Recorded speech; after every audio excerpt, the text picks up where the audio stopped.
mga kamami ko, nandito nga pala yung ating mga binili na damit. Mag-unboxing tayo. Ayan mga kamami ko, yung mga gustong bumili ng mga damit at ipapakita ko po dito. Andyan lang po yung link sa baba kung saan ko po nabili ang ating mga damit o OTD natin. Ayan. Maganda to mga kamami ko, kaya bumili na kayo. Ayan, first bukas natin. Ito muna ang ating, ano ba to? Ayan. Terno din siya mga kamami ko. Pa-slit, may slit pa siya. Slit palda. Ayan.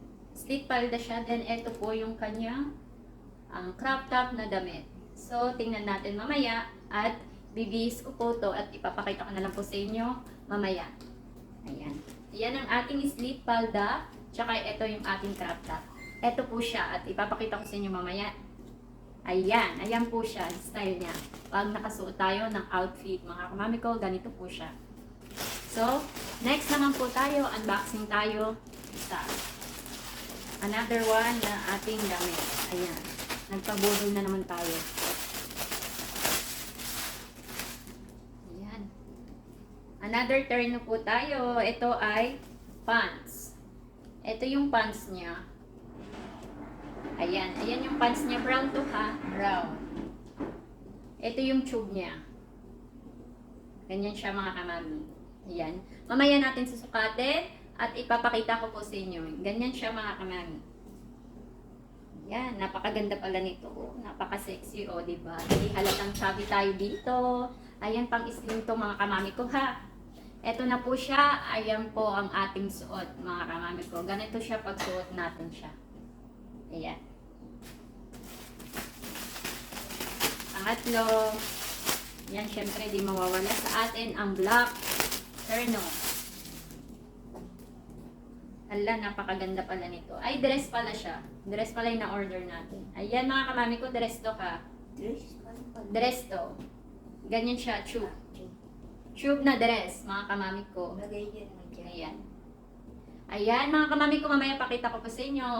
Andyan lang po yung link sa baba. Ito na po siya. Ayan mga kamami ko. Ito na po siya.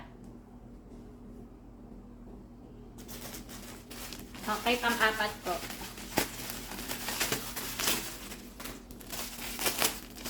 Ayan, magmamaroon tayo syempre. Hindi mawawala sa atin ang kulay na maroon. Short to. Short. Ayan, pa-short siya mga kamami. Ang ganda ng kulay niya. Hindi nakakaitim na kulay. Bagay siya sa mga, di ba? Kulay natin pang morena. Hindi po siya nakakaitim mga kamami ko. Ganito yung damit niya. Ayan. Ayan yung tube niya. Tapos mag-short tayo. Ito yung shorts niya. O, di ba? Murang-mura lang. Nandyan lang yung mga links sa baba. Bili na kayo. Napakamura ng ating mga damit. Pang-alis, pang-bahay. Ayan, pang-forma natin. Ayan, mga kamami ko, andyan lang po yung link sa baba. Click lang po kayo dyan, tingin na kayo at napakamura nito mga kamami ko. Eto na po siya pag nasuot natin. Ganito na po siya. Hanggang dito na lang po ang aking video. Maraming salamat po. At bumili na po kayo. Check out na kayo mga kamami ko. Napakaganda ng ating OOTD. Ayan, kahit mamis tayo, kailangan natin syempre magbihis ng maganda palagi. Ayan, maraming salamat. Hanggang dito na lang po. Bye-bye. God bless everyone. More followers and share.